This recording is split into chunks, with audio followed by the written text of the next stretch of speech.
Hey everyone, it's Tom Kratz, and on this episode of the Your Life, Your Term show, I sit down with Mike Desormeaux, who's a very long time member of the Rockstar team, super great guy, and we go through some of the real estate data that is often not discussed.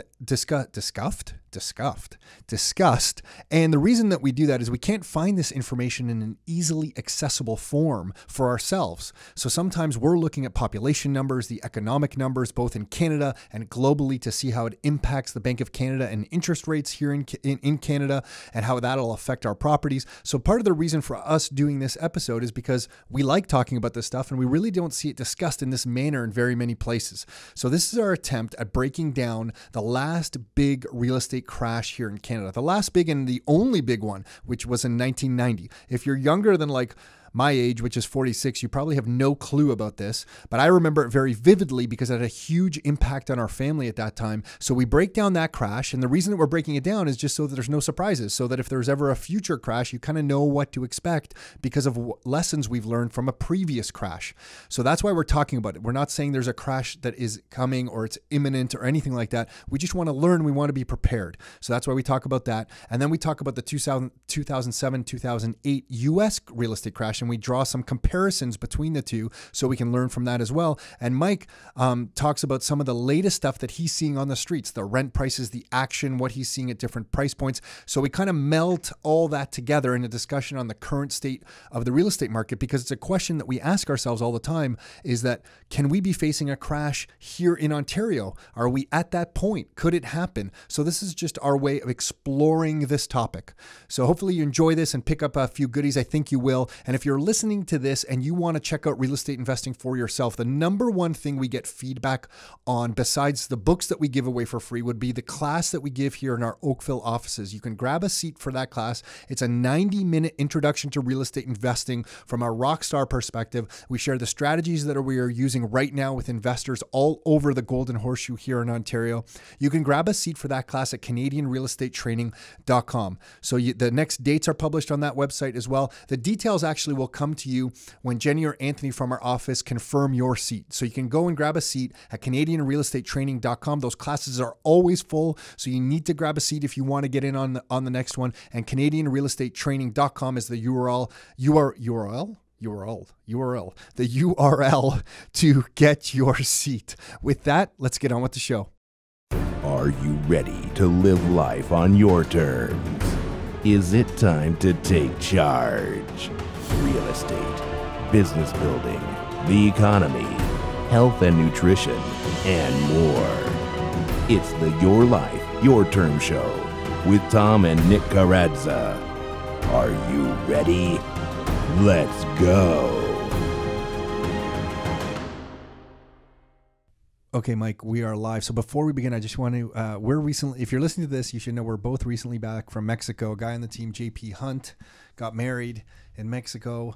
Myself and my wife, Carol, and Mike and his wife, Sarah, and Nick and his wife, Diana, we all went down there to be part of that wedding.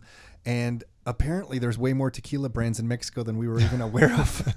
And I did not know this. I'm very used to, it's not like I deal with wine sommeliers, but you know, the guy who comes around a nice restaurant and he's the expert in wine, or basically who tries to upsell you to buy expensive bottles of wine that you really shouldn't be buying. That's the way I look at these guys. But have you ever heard of a tequila sommelier? No. That was the first time. So when we were at lunch and some guy comes up to, actually, you guys were at lunch before me. I think you guys were already talking about the tequila. Now, what happened? You guys were at lunch. Yeah. Then I got there. And we said, let's sample the tequila. I think so, yeah. Or your brother started with that. Yeah, one of you guys did. Yeah. Wasn't me. And then if you've heard us talk about Don Julio tequila before, you should know there's levels.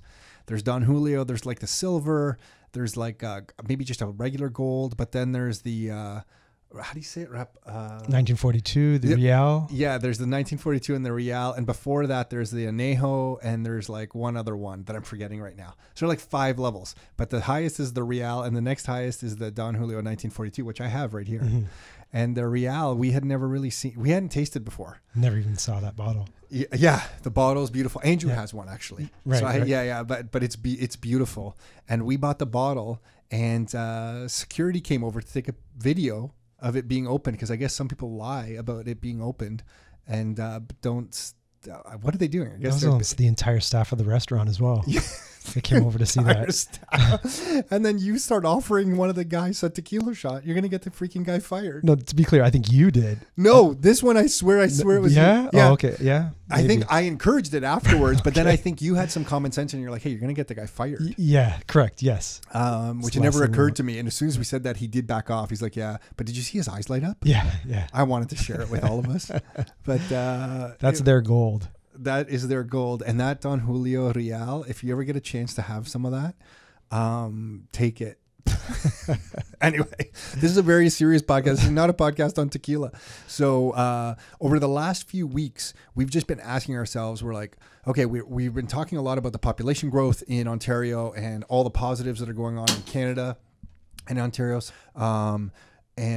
We started asking ourselves, what would it take for the real estate market to crash? And Mike, I don't know about you, but the way I kind of break it down is I say, okay, the two things that I can identify that would definitely impact the real estate market are interest rates and access to credit. Correct. Yeah. So if one of those two things go, so like interest rates would have to spike up, and or access to credit would have to be diminished greatly. Mm-hmm. And it seems to us in Canada, interest rates, if you're not aware, we just had one of the mortgage brokers we work with, Dave Butler, come in here and told us that fixed rates in Canada are below variable rates. Mm-hmm. So interest rates are coming down at the present moment. Right. And one of our members actually got a mortgage at an interest rate of 3.03 for a 3-year fixed. Mm-hmm. So you're able to get fixed rates mortgages. So interest rates are not I guess my whole point is interest rates are not going up. Interest rates are actually falling right now. Mm-hmm. And that fixed being lower than the variable right now. Yeah. You know what? Do you know, I don't know if you know this, do you know if you're on a variable rate mortgage right now, if the fixed is lower than your variable, are the banks letting you lock in at a rate lower than the current rate that you have? That's a good question. Because that's worth, like if you're on a variable right now of like, and your variable is like 3.4 or something like that. Yeah. And you can get a fixed less than it, you might want to consider just calling the bank, seeing if you can fix it less. Right. It's first time. Yeah. In a decade. Yeah. We've never seen this kind of thing. Yeah. So that's going on. And then access to credit. So what we find really interesting in dealing with mortgage brokers on a lot of investor type business is that we get some insights into the banks. And what's interesting is which mortgage program did we learn about? There's a mortgage program right now where the banks weren't. Oh, it was mortgage loan plus improvements. Purchase plus improvements. Sorry, thank you. Purchase plus improvements. Mm-hmm. Just a few years ago, it was much more difficult to get a purchase plus improvements mortgage. Now we're hearing that a lot more banks are willing to offer investors a purchase plus improvements mortgage. Yeah. And to me, this is laughable because this is the way the banks, when the government of Canada is trying to make access to mortgages more difficult, like in January 2018, when all the mortgage rules tightened up, the banks on the back end agree with everything the government does. They always look like they agree at the media, but then on the back end, they go and figure out other ways to give out more lending. Right. And one of those other ways is mortgage plus improvements. Mm-hmm. So this is a way where more credit gets flushed into the market, not less. Yeah. Like, with easy money and credit, consequence is higher inflation. Yeah, exactly. Like it's kind of like we have lower rates and mortgages, although we change some of the front end rules, if you're somehow able to qualify under the rules, the banks aren't offering you less of a mortgage. They're willing to offer you more mortgage. Yeah. Right? So in my mind, I'm like, what would it actually take right at this point for the real estate market to collapse when access to credit exists? It's harder to get, definitely, but it exists. Mm-hmm. Right. Interest rates are low. Mm-hmm. And then you got to look at demand, but the population growth in this area continues to exceed all the projections. Yeah. So like, I don't understand which factors it will take for a real estate correction to happen. Like it is going to have to be like a global financial crisis that also affects Canada to like maybe lock up access to credit. Mm-hmm. Because if there's a global financial crisis, then the Canadian banks would be pulled into that. And then they might kind of close the doors and say, hey, we're not giving loans right now. And then I can see property prices coming down. So my question, I guess, to you, Mike, is for everyone listening who's not active in the market, what are you seeing in the, like, where do you see price? So describe the property kind of prices, the locations, and what are you seeing out on the streets right now? But just to go back to even in 2008, when we did have a global financial crisis, the stuff that we're typically looking at, these starter homes, they were really not impacted at all. So even if there were something to come down the pipeline, how affected do you think these starter home properties would be? Yeah, it's a good point, because you're right. We basically plateaued. It was like an 18-month window where things were kind of sort of flat, right? And then we just kept going up again. Yeah. So I guess I'm just talking about like a devastating one, where the Canadian banks are just like, oops, we invested in a whole bunch of crap somewhere and we got pulled in. Because you're right, that one was big. Yeah. And for those of you who don't know, during the last financial crisis, if you didn't monitor that closely, other markets did get greatly affected. Canada didn't get that affected, but places like Japan, like the Japanese stock market, started to get affected because when there was cash calls on the U.S., like if hedge funds had cash calls where people were pulling their money out, investors in Japan were confused why their stock market was starting to go down. But the reason their stock market was starting to go down as part of the U.S. housing crisis was when the stock market was affected in the U.S., hedge funds had to go to places that were good, like the Japanese market, and sell what they had over there to serve the cash calls that they were having in North America. So it like inadvertently brought down the Japanese stock market during that time. So this is how things ripple around the world. But you're right. Even in Canada, right next door here, we were hardly affected. Yeah, it's such a supply and demand crisis right now. 3-4 weeks ago, I was filling a property in Stony Creek that I bought almost a decade ago. So it was, I think, 9 years to be exact. When I first put tenants in there, it was $1,600 a month in rent. I've had a couple tenants since, but this last time I filled it for $2,150 a month.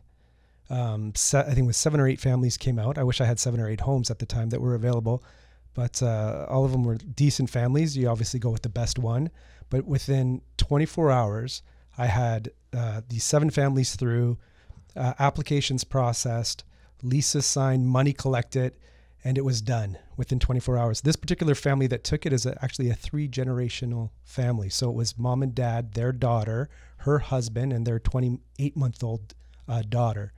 And it's just what the young couple were paying for their particular house that they were at and what the parents were paying. They just thought it'd be best to come together and have a bit more room together. And the parents would obviously help out with the grandkid, as the husband and wife are now working. 4 streams of income coming in for that house now as well. So that rent price in 9 years has gone up 36%. So almost 4% per year, despite our 1.8 that we're 1.82 that we've been allowed to do over the past decade. Yeah. Just so all the people that came out to the house, could you get a sense where this one was in Brantford, you said? No, Stony Creek. Sorry, Stony Creek Mountain. So if you're from Toronto proper and you don't know Stony Creek, it's just kind of like just a little bit down the highway it's part of Hamilton, but it's like at the far end of Hamilton as you're driving on your way to Buffalo, down the QEW. I'm curious, was everybody looking at the home? Could you get a sense, where were they from? Was everyone from Stony Creek? Yeah, so good question. Yeah, so a lot of them were actually from Stony Creek. Hamilton, surrounding area, St. Catharines. But prior to that, yes, I'd get more people from closer to the GTA, Etobicoke, Toronto. Like, that's not unheard of. And I'm sure I would have come across that if I showed it a couple more times. I just showed it that one time. And that was it. It was done. So that's what I'm curious. So you are seeing people from the Toronto area renting out in places like Stony Creek? 100%. We have investors in St. Catharines filling their properties with couples from Toronto that are making the daily commute. Yeah, that's happening. Yeah, and what are they doing? Daily commute to what? Aldershot, Burlington GO train station, stop there, and then hopping on. I think that's their best bet right now. Yeah, until that GO train line increases out the way to Niagara. Yeah, got it. Okay. And then what? I'm just curious, since we're talking about this, what are you seeing in the market right now? Because the first January, if you don't know the real estate market, you haven't been a part of it for a little while. January, February was pretty much crickets. No, like it was pretty quiet, especially when the weather really got bad there in February. Yeah. Things were almost standstill. Right. Not a lot of new listings came up. Not a lot of people were out there looking to buy. Yeah. But then now you told me something. It's probably been about 5 weeks ago now, or 4 weeks ago, where you were seeing some stuff that shocked me. Can you describe it? It's getting busy again. So inventory's coming up, but as the inventory's coming up, it's not staying on the market long. Couple days at best, multiple offers across the board around Southern Ontario. Yep. So what cities are you seeing the multiple offers? It's almost every city now. No way. Yeah. On something decent, So call right? out the city so everyone can hear it. Cambridge, Kitchener, Hamilton, London. London and Kitchener are very fierce for multiple offers. London. Yeah. On student rentals in London? No, a single family. Who's Student doing rentals, multiple? there's typically not too many multiple offers because that's a specific demographic. That's an investor now specifically that's going after that property. Yeah, but on the single family homes, it's just these families trying to get in, and they'll always, outpay what an investor would pay. So we're not usually typically losing offers to another investor. It's another family beat us. So last night we had one in Belleville, 2.5 hours away from Toronto, going east. There were 9 offers on that property. Mind you, this one was a single family home. Belleville's 2.5 hours from here in Oakville. Yeah. Not 2.5 hours from Toronto. So 2 hours from Toronto. Is it really that far, Belleville? It is a hike. There's a Swiss chalet I always stop at in Belleville. Is that really 2 hours out of the city? I always stop at this one Swiss chalet in Belleville. I have a home inspection there Wednesday. I'm debating if I should go to Montreal on my way. I'm not that far off. Look around Montreal. Yeah. Listen, Mike, the Habs aren't in the playoffs, okay? There's no need to be going to Montreal. There's no need to be bringing up the name Montreal, okay? I know your last name's French last name, but we don't need to be talking about Montreal, okay? But yeah, the benefit of 2.5 hours east of here is property prices, so they're a little less. So this particular home was listed. The one that we did get 280, we got it for 260. This is the home inspection that we're going to on Wednesday. You got to describe it. When you say $280,000 for someone in Toronto, so everyone outside of the city thinks that's pretty normal that you can buy stuff like that. Right. But people in Toronto, when you say you can buy something for 280, they think you're straight up lying. So can you just describe what you're buying? 3-bed, 1-bath bungalow. Garage or no garage? Driveway up the side? This one, no garage, driveway up the side. That's right. Okay. Yeah. Lot size, frontage? Yeah, 50 by 100. Yeah, okay. Typically still a good size. And then the intent with that 3-bedroom, 1 bath is to turn it into a 6-bedroom, 2-bathroom student rental. And it would cash flow over about $1,300 a month. There's a college out there called Loyalist. 3,000 students, roughly the same. Loyalist? Yeah.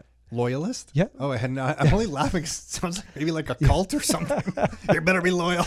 Right. Loyalist? Yeah. Oh, man. Yeah. I feel if anyone's going there, I meant no disrespect whatsoever. I just never heard of Loyalist. Yeah. So much like the student population of Laurier and Brantford, it's similar, 3,000 people. But you're buying a property for $200,000 less than you would pay in Brantford. So $280,000 property, and then you're renting it out for, you said, sorry, but I didn't add it up in my head. Either $450 plus or $500 all inclusive. And how many rooms? It'll be a 6-bedroom. It's a 3-bedroom, 1-bath home. Now it's a single family home. Yeah, no, but you said 6 bedrooms, so you're renting this out for what? Just under $3,000 or roughly $3,000 a month. I know it's inclusive of utilities, right? And the purchase price $280. Correct. That's the 1% rule. That's it. That we never talk about. That's right. So if you're a real estate investor listening to this, the 1% rule is discussed in a lot of books, where a lot of books, especially U.S. books, will teach you it's a good investment if 1% if you buy a house and 1% of the value of the house is coming up to you in rent, then it's a win. But we kind of dismissed that like about 15 years ago because you can never find properties at the 1% rule. But this is actually something here. That's rare. It is. That's rare. Yes. Yeah. Okay. Agreed. Okay. It's not like there's 100 of those available or anything. No. So the one we lost on last night, there were 9 offers, and that was, believe it or not, 209,000. No way. Yes. 209. Yeah. How was the condition of the house? Same idea. 3-bedroom, 1-bath. When you were putting in that offer, were you I know you were working with a rock star investor, but were you thinking maybe I should just buy this? Really. If you need a partner, I'm here for you. 209,000. Yeah. Oh my gosh. Yeah. Okay, good for them though. It is, really good. Okay, and then multiple offers in all places. So from Belleville right around. Yeah, for these starter homes, just to be specific. So anywhere in this case, yes, we're talking low 200s, but I mean closer to Southern Ontario around the Golden Horseshoe, from the 350 mark to 500. Something decent, turnkey, we're probably going into multiple offers. Of course, unless we can catch that listing during the early week, then often a lot of people haven't gone out to see it. And if the agents are and the sellers are not holding offers, then maybe we can sneak an offer and get it accepted and move on. But Mike's being very kind. That's what you do regularly when you try to get an offer. Have to. Yeah. That's the strategy. I remember when we had first started, Mike, way back, when all of us, if we saw a property in a city, we'd be driving from here in Oakville to maybe like at that time it would have been Hamilton Mountain a lot. Yeah. And if it was good, we were driving out there. As we were driving out there, we'd be calling an investor that we were working with saying, look, I think there's a hot one here. If I go out there, put my eyes on this thing and it's a winner, get ready, standing by the fax machine, get ready to fax. I'm going to fax you the paperwork over. You fax it right back. We're doing this now. Yes. We would put offers so fast that the real estate agents didn't even know what hit them. Yeah. Since then, everyone's more accustomed to that. Right. But that's the way you got to do it. I don't know if you remember, Kevin, we have an investor, and he was in communication with a couple from Ottawa that were moving out to Kitchener. And this is way back or recent? Way back, okay. Yeah. They came down, and I took them out because they were going to do a rent-own. And we went through a few homes, and they said they wanted this particular property. And the investor didn't come out with us. He was busy. So they said they want this property. They had roughly, I think it was $10,000 or $20,000 down as their down payment. I go back to the investor. Good news, we found a property and they want it. Bad news is I don't like the property. So it took a lot of convincing because this couple was moving back to Ottawa because the deal was they were going to be here in 2 months. They needed a place. They came out here quickly, wants to work with Kevin. We do the rent-own. They go back to Ottawa and Kevin's like, do up the offer. And I'm like, Kevin, do me a favor. Just give me 48 hours. Let me see if I can find you a better property. So I went back out, found 2 of them, took videos of the homes, loaded them up to YouTube, sent them over to the tenants. The cat That's right. Yeah, the cat went to escape. That's right. That's right. Yeah. And yeah, I remember that. I had the listings in one hand, a camera in another, and I'm walking through the house. I opened the sliding door, and the cat shot across my feet from inside the house trying to get out. And as it got across one of my feet, I think it was my right foot, I threw up my right foot. Cat went in the air, caught the cat delicately, put the cat back in the house. Like on video. So it is on video and it is on YouTube to this day. But yeah, so the deal was the tenants were much more happier with this particular house because it's always the house comes first. These people were here. They were in a rush. They felt that they picked the best home. But in the end, I just knew it wasn't the best for them and it wasn't the best investment property either. So trying to make this a win-win for everyone. So we did get a much better house in the end and everyone was happy. But yeah, I don't know why. But I guess the point is that we've seen it from then. We've seen demand however many years ago. We're talking over a decade ago. Mm-hmm. The last 10 years has been insane. The next 10 years with the population growth headed our way, like the big stat I always put out is that, like, look, it's not the Toronto Housing Authority. It's one of the economic bodies within the city of Toronto put out that population data forecast that basically trumps Ontario's forecast that says, hey, look, we're going to be growing faster than the province of Ontario thinks. The GTA, their forecasting is going to grow 43% from 2016 to 2041, or 3 million people. So we're as of 2016, which is 3 years ago, we were at a population base of 6.7 million in the GTA. And they're forecasting that we're going to 9.7 by 2041. That's absolutely insane. So my point is that if we have access to credit, we have the best banks in the world. We have access to credit. We have low interest rates. And on top of all this, if we have a massively growing population explosion happening, what's going to happen to property prices in the next 10 years? Yeah. And then because we don't want to be fooled by that, and I think something I wanted to share with everybody now is that, okay, things look rosy kind of for the next 10 years, 20 years here in this area, but it doesn't change the fact that there could be a temporary crash. And what would that look like? And I just want to share some data. And Mike, this is what we were talking about earlier. We went back and looked at 2 of the biggest crashes that we're aware of, one in Canada in 1990, and then the US crash. And I just want to share some data. So the 1990 Toronto real estate crash that kind of happened right at the end of 1989, beginning of the year 1990. We looked at the data from the Toronto Real Estate Board. And if you look at the peak price, so the peak price from the 1989 to the lowest point, it is a 27.6% decrease in prices. So we can round that up to 28%. So the very, very peak to the very bottom was a 28% drop. And the reason I'm sharing that is that's just something, if you want to be aware of the worst real estate crash ever to happen in Canada, that's what we're looking at. But the interesting part is the year before, if you bought 1 year before the crash, property prices didn't skyrocket much higher until the very last year. The year before, if you bought property prices to the very bottom, it looks like, and I don't have the math worked out, it looks like property prices might have dropped maybe 10% total. It's really just that froth at the very end where things came down 30%. So when you hear people talk about the great real estate crash, it was really people who bought like our father did, because we're one of the families who bought flipping properties. like straight up flipping, buying properties straight to flip, right at the point of the crash. And that particular property, if you're listening to this, it was a hard crash. It was a luxury home.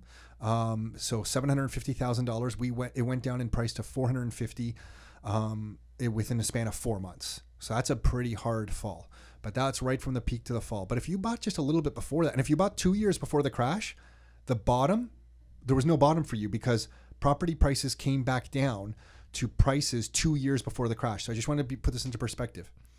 If the crash happened in 1990, it took 6 years for things to bottom out. But if you bought a property 2 years before the crash, the property price went to what you bought it at in 1987. So if you bought it 2 years before and it took 6 years, it went to 1996 for property prices to bottom. Literally property prices, you didn't lose a dime because they went up in 1988 and 89 and they came back to property prices in 1987. So it's really only the people that are buying at that kind of moment that really take the biggest hit. And it took 6 years for property prices to bottom out, a fall of 28%, as we discussed. And it took another 6 years for property prices to get back to where they were at the very, very peak. And then now they've greatly exceeded it, of course. But if you want to look at the whole span, it was 12 years, 6 years to bottom out and 6 years to get back up. That is, and the reason I'm sharing that, I don't know if that's people want to hear that or not. Like it could be, I guess, scary if you're not in real estate and you hear this kind of stuff, but that's the worst case situation. That's what we're looking at. Right. And I guess I shouldn't say it's the worst case situation. It could be. It's really not that bad. So it's not you that said bad, 6 years going down, 6 years coming up. So that's where you're at your even point. So that's 12 years. What other asset or investment can you do where you put your money in, it stays balanced over the 12 years, goes up, goes down, whatever, and you still make money? Because you have renters in here. Positive cash flow. Yeah, got it. It doesn't even have to be positive cash flow. Okay, so just a mortgage pay down even. Yeah, equity gain. Yeah, exactly. Yeah. So, no, I agree. I think it's just because we're in real estate. I like to paint the worst picture so that people don't think we're like just selling real estate 100%. For the idea of selling real estate. But you're right. Yeah. When you boil it down like that, yeah, it's like the price changed, but the value of you didn't lose your down payment money. Correct. And as long as you didn't sell. Of exactly, course, yes, and you're gaining equity through the whole time. Right. I guess there's a moment where you're not gaining equity because if you bought it at like $200,000 and it comes down in value, your mortgage is going lower, but it could come underneath what the amount of equity you have in the property. Like if you put 20% down, it could come, and the drop was bigger than 20%. You could be negative equity there. You're right, but I know I'm painting the extreme. You would have to sell. And you would have to sell. I'm painting the extreme picture. Yeah, totally. But you're right. Obviously, I'm in total agreement. But then there was this other one observation that I just wanted to share with everybody, that we looked at the sales volume back in 1989, and it's really interesting. The couple of years before 1989, the sales volume in the Toronto real estate market was 43,000 transactions, 49,000 transactions, and then it goes to 38 the year before the big crash, and then it goes down to 26,000. So the real estate transactions went from 38,000 the year before to 26. So that's a lot of volume. Like basically the real estate market seized up, but there's still 26,000 transactions going on. And the next year in 1991, it rebounds right back to pre-crash at 38,000. And then the next year, 41,000. So my message on that is that even though purchase prices or property prices took 6 years to bottom out, the amount of activity only froze up for about a 12-month, 18-month window. And then it bounces up. And there's a couple interesting notes. I remember that time, and I know some rockstar investors that we work with remember that time as well. Part of the reason that the transaction volume came back is that some people had convinced themselves that the real estate market was going to go down forever. So they started selling in 1991 and 1992. And if you had the guts to be buying there, you were buying it like it's some of the best opportunities ever. But so it's a really weird time. The volume came back up in sales transactions, not because everybody thought the real estate market was rosy all of a sudden. It's just that a bunch of people thought, oh my gosh, I better get out. This market's going to keep falling forever. But people who went in at that time, and a whole bunch of people did based on the amount of transactions we're seeing, they made out like bandits, right? So I guess, and they might not have timed it perfectly, because if you bought in 1991 or 92, you still had another 3 or 4 years for the cycle to really bottom out, but no one's ever going to time it. Correct. But if you got a good property there, you were buying not near the high of the market. You're already buying at a really good price. So just an observation. And then I was just showing, Mike and I were just going through this together. So we looked at the Canadian, that was Canadian. So it took 6 years to bottom out at the very bottom, and the drop was about 28%. So we took US national prices, which is never good, taking an average of all prices. But it's and the reason it's never good is because the real estate market is definitely community driven. But we just wanted to see what happened in the US at a national level. And it's really interesting what we found. From the top to the bottom, so the bottom took about 6 years to bottom out, and it was a 27% decline in average national prices in the US. Very similar. Totally similar. And then it took about 5 years for prices to come back up. So it didn't take 12 years. The whole cycle was about 11 years, and property prices came right back up. So that to me is like fascinating that we had this thing in Toronto. It was like 28%, 6 years to bottom out. The US national average was 27% down and 6 years to bottom out. So the only reason I like sharing that is that's like our, so far from the recent history of the last, 30 years almost. Mm-hmm. That's what our worst case scenario tells us we have to deal with as investors. Right. I don't know if whenever we talk about this, I'm like, I don't know if that means anything to anyone or not. I just like knowing this stuff so I know what to plan for. Mm-hmm. Because then I'm like, oh, okay. If the worst case situation is a 30% fall, if I don't sell and I'm getting rent like you're talking about, Mike, it doesn't really matter to me. Correct. Yeah. If you're in for the long term, it's hard to really be concerned with this. Short term, if you're not in this for the long term, then maybe it's valid. Totally. And then one of the things I found myself... Or if you're a flipper, especially. Yeah. Okay. So two scenarios. Yeah, there's two. That's funny you say that's two scenarios. I was just telling someone the other day, I'm like, listen, there's two things that you don't want to get caught here. Because if you're renting it out, it doesn't really matter. If you're not selling the properties, it doesn't matter. Maybe you're not going to refinance it during that time, so it doesn't matter. But there's two scenarios that could be dangerous. If you're flipping properties and you get caught in this cycle, it can wipe you out like it almost did our family. Right. It could completely wipe you out. Like, we were close to bankruptcy as a family during that era in 1990. The second thing is if you think you have a lot of real estate investors think they have a lot of joint venture partners. A lot of people, friends and family around them that say, hey, Mike, I know you're buying properties. Listen, if you find a good one, count me in. We all, as investors, you all have those buddies, right? Or family members and stuff. I'll give you some money, but you do it and we'll be a joint venture. All of those people during a recession or housing crisis disappear on you. Correct. So you know what I'm talking about, right? Yeah. I remember 2008. I think it was 2008. The year before we had 2006, 2007. We probably had Nick and I counted. It was either 10 or 12 investors by name on a whiteboard that told us now's not the right time to buy. I'm going to buy when the real estate market has a crisis. Mm-hmm. And we wrote their names on a whiteboard. I'll never forget this. Right. And then 2007, 2008 hit in the US and we called them and we're like, guys, it's pretty slow out in the Canadian market right now. No one's making offers. And out of all those people, only two people, one of them's an investor you work with today, took action. Gotcha. The other 80% or more of that list told us, no, now's not the right time to buy. Have you seen what's going on in the US? Right. Which was fascinating to me because they're the ones who told us it's not the right time to buy when price activity's hot. And then when the crap hit the fan, they also found a reason that it wasn't the right time to buy. Right. So and unfortunately, as the market picks up, they're often on the sideline saying, I missed the train. Yeah, I missed the train. I'm going to wait for the next one. I'm going to wait for the next crash. I can't believe I missed that one. Yeah. I was just talking to someone the other day and this is normal. It's like, why didn't I buy 10 years ago? I should have bought 10 years ago. It's like you're just never going to time the market. Yeah. Like you'll never time the market. That's why we like properties that pay for themselves, like that Belleville property you're talking about, or a duplex in Hamilton, or a rental in Barrie, or a triplex in Brantford. It's like if these properties pay for themselves, you don't actually have to concern yourself about timing the market. Right. You just have to be aware that these things are going to happen. And the other thing is when crap hits the fan, you don't have access to credit. Mm-hmm. Like one of the reasons the real estate market might be tanking is that banks aren't lending. Right. So if you think you're going to magically jump into the market at that time, you're not, because it's harder to get mortgages and loans and that kind of stuff.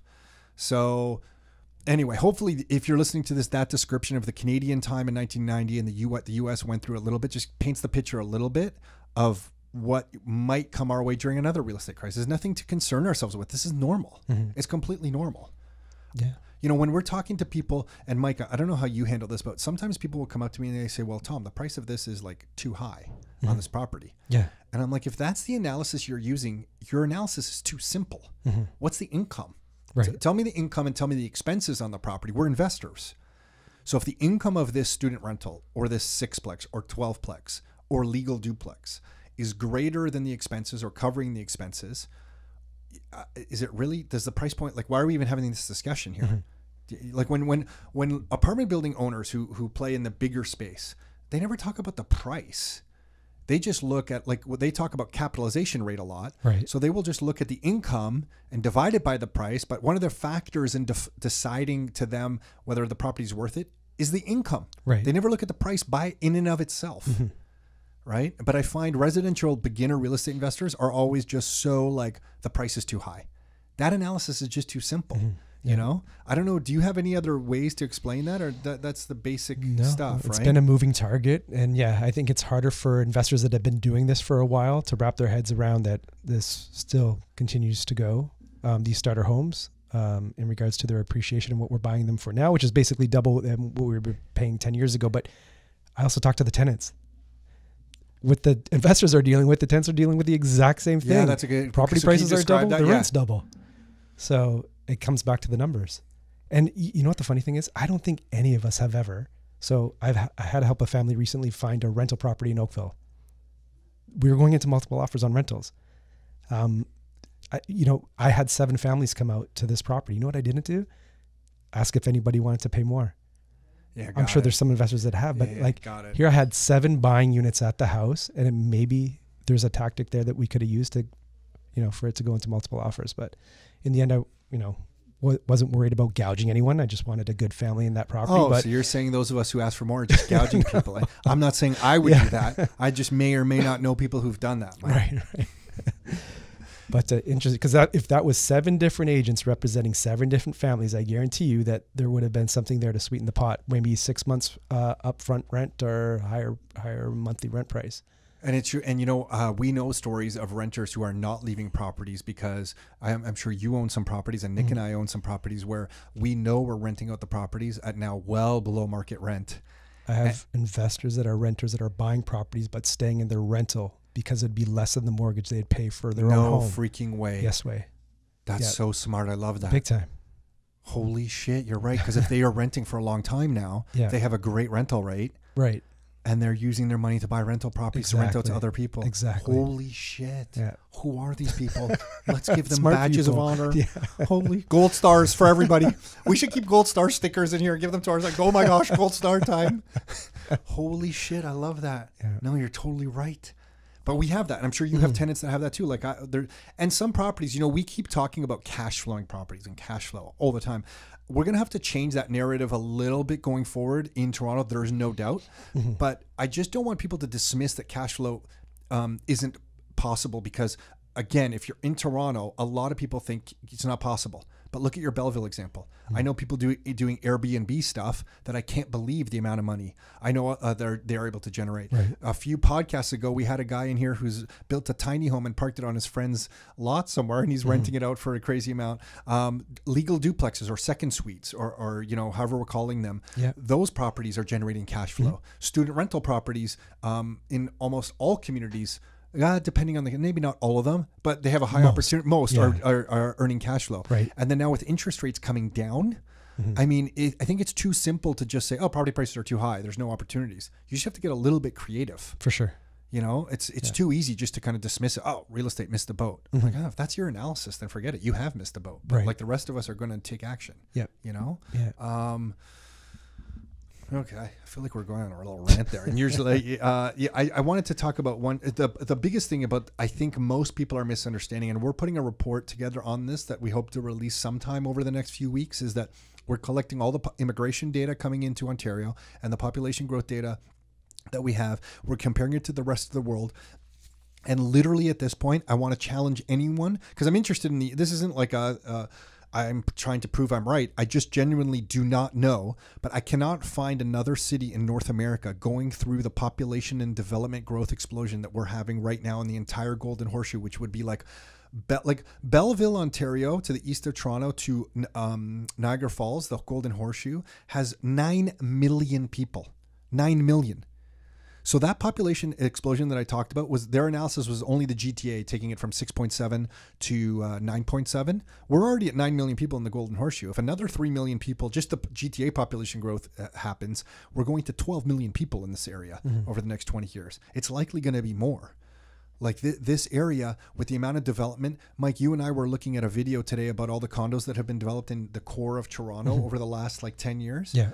Like that's just shocking. That's Correct, that's just Toronto proper. We're not even talking about like Hamilton or Oshawa or Barrie or Kitchener. Right. Like we're in the middle. And I think this is when you're in the middle of it, you don't see the forest for the trees kind of thing. True. So I don't know. Now I'm just preaching to the choir. You're like nodding and saying true. I'm like, yeah, this is so right. Anyway, there's one thing else I wanted to bring up, and it's on one of my personal favorite topics, Mr. Mike Desormeaux. It's on gold. Okay. I was listening to a podcast the other day, and this podcast said, it was a good podcast. It was one of Tim Ferriss's podcasts, and he had a financial planner on there, and they were just making fun of gold. And I thought, oh my gosh, I really want to be on this podcast. And I literally pulled over to the side of the road, and I started documenting all this guy's insults on gold. And here's what he said. He said, gold doesn't pay income.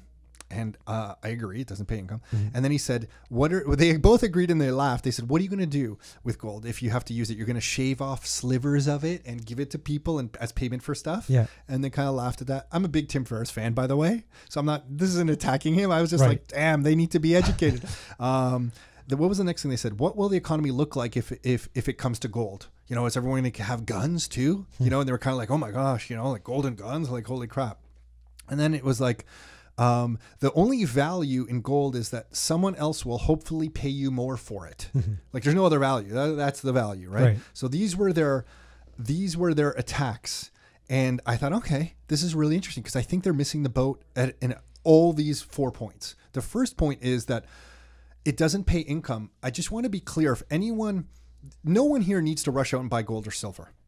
I think we all should be adding assets to our lives. Me and Nick personally, Mike, I know you're the same. Add good income properties to your life. You know, work on your career, start your own business, get your own clientele, do all that kind of stuff. That's very valuable. But at some point, you may want to save up enough money that you're like, I can plan for other scenarios, and I might consider buying gold and silver. The only reason I would ever consider buying gold and silver is as an insurance policy on the financial system. That's it. So if all my money is in the banks and the financial system, gold and silver acts as an insurance policy for me against anything going wrong with that. I can't see why I wouldn't have an insurance policy on everything I'm doing. And that's the best sort of insurance policy. But I want to address these 4 points specifically. First one is that it doesn't pay income. Gold doesn't pay income because gold is actual money. Money in and of itself doesn't pay income. Right. You only pay income on something if you take a risk. So for example, a $10 bill doesn't pay income.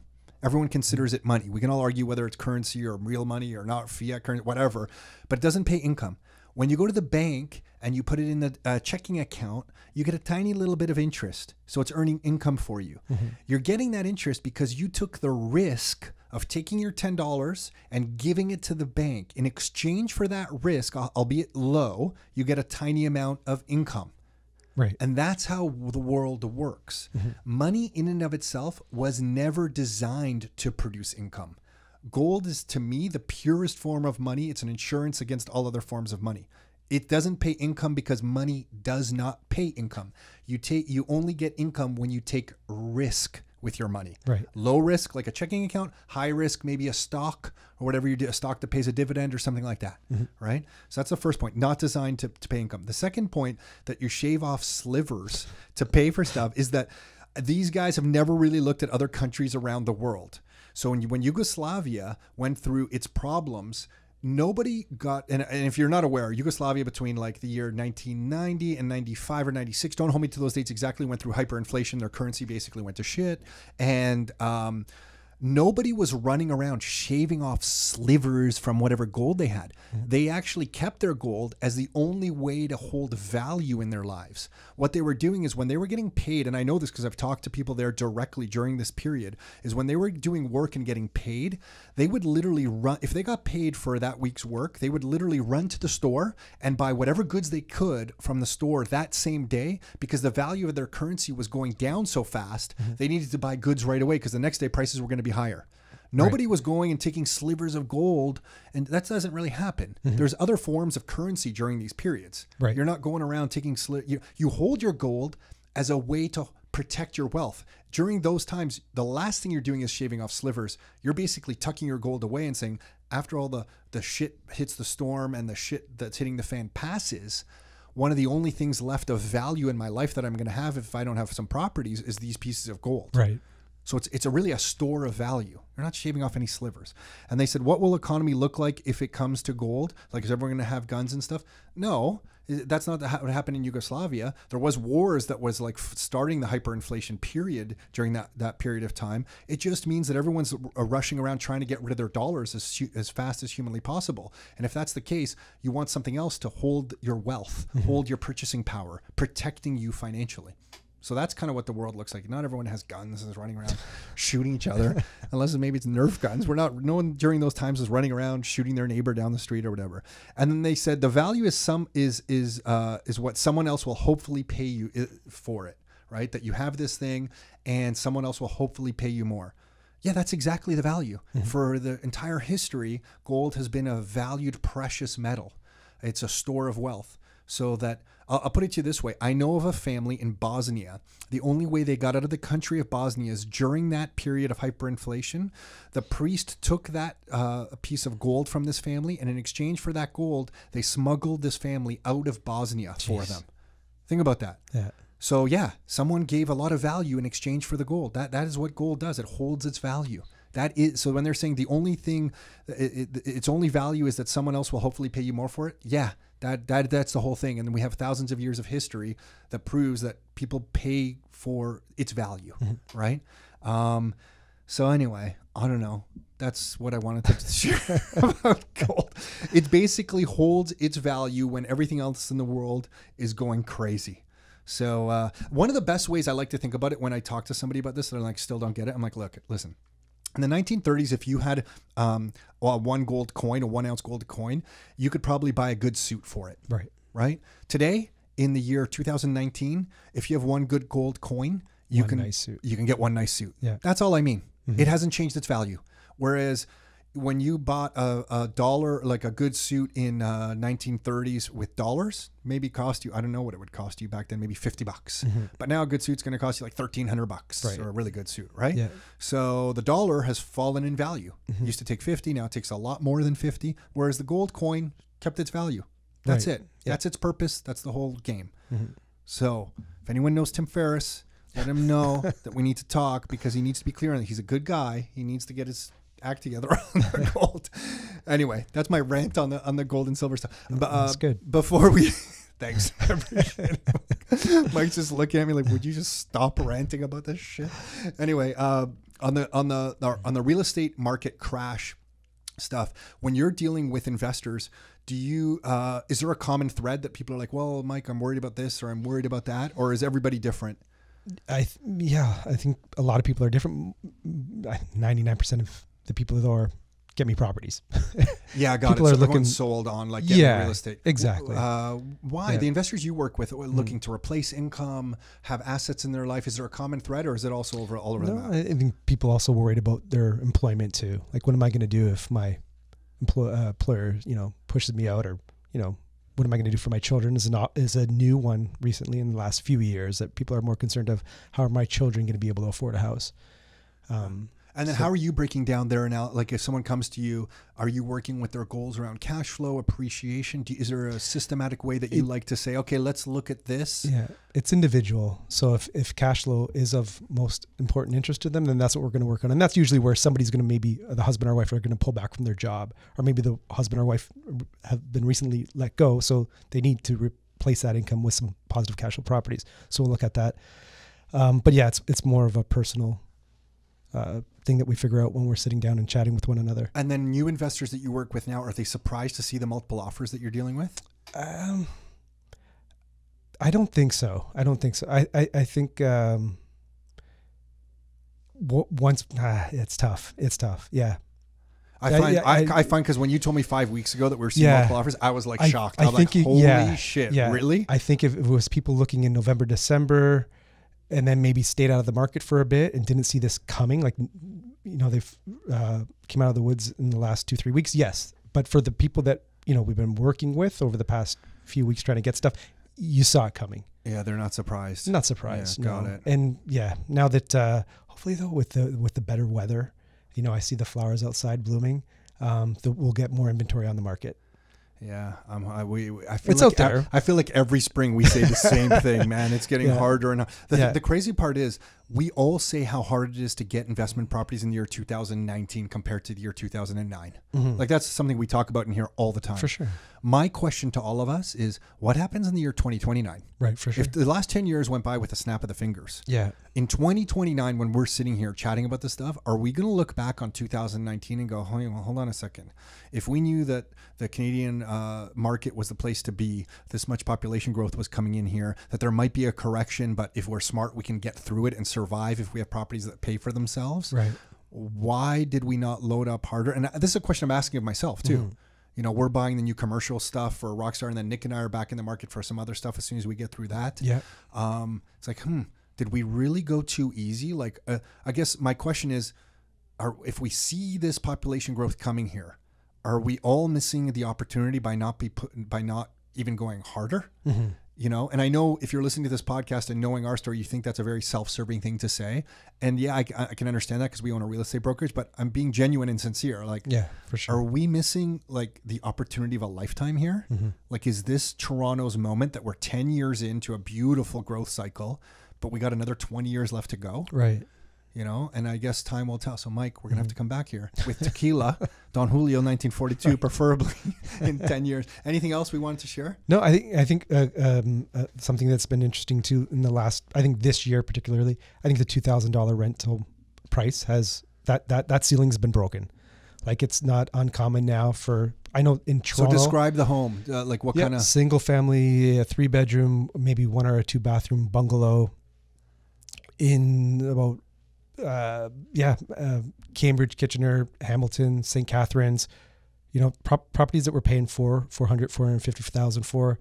Most rents are $2,000 plus. Straight rent, just straight rent plus utilities. Like I know that's the norm for Toronto. It's $2,000 plus, but it hasn't been like that for these outlying areas. And so it's not uncommon now for us to be. And so to give everyone perspective, what was it 3-4 years ago? 1650, 1700. So it's huge growth. It really is. Yeah. No, percentage wise, that's massive. Yeah, absolutely. Yeah. That's crazy. It's like $1.99, $2. So on a rent to own on the same, and I know we're doing the reason I'm going to say we're doing less rent to owns with investors, just because most investors never want to sell properties anymore. Like forget it. But if you were to do a rent to own, that means on that house, you're going to get 23, 2350, 24, 2450. Yeah. At least I would think 25, 26. Yeah. I know somebody in here is doing one, a little higher priced home though, but I know they did 2750, I believe. Right. So, and one of, I know a bunch of people in here who are doing rent to owns. We're finding tenants for those so quick because people can't qualify for the lending because the banks have made it so difficult. Right. And we have less investors doing it. So there's less people in Ontario doing it because more are doing long-term buy and hold stuff. As investors, yeah. As investors. But the rent to own is still a really nice strategy. It is, when done right and in the realm of fairness for everyone, the investor and the tenant, where you're not like charging some insane amount of rent and stuff. So it kind of works for both sides. 100%. Yeah, it's a good strategy still. Yeah. All right, thanks, man. Okay. Tequila shots all around. Hey everyone, it's Tom Kratz again. So hopefully you enjoyed that episode. And if you are listening to this and you want to check out some real estate education for yourself, you can come to our class and register for that. I'm stumbling all over myself here at CanadianRealEstateTraining.com. That's www.CanadianRealEstateTraining.com. That class that we give is always full. It's our introductory class to real estate investing. Nick and myself are there. We stay around after the class to answer any questions. We really enjoy giving that class. We've been doing it for a long time. So you can check out that class and get registered for it at CanadianRealEstateTraining.com. That's it for now. Until next time, your life, your terms.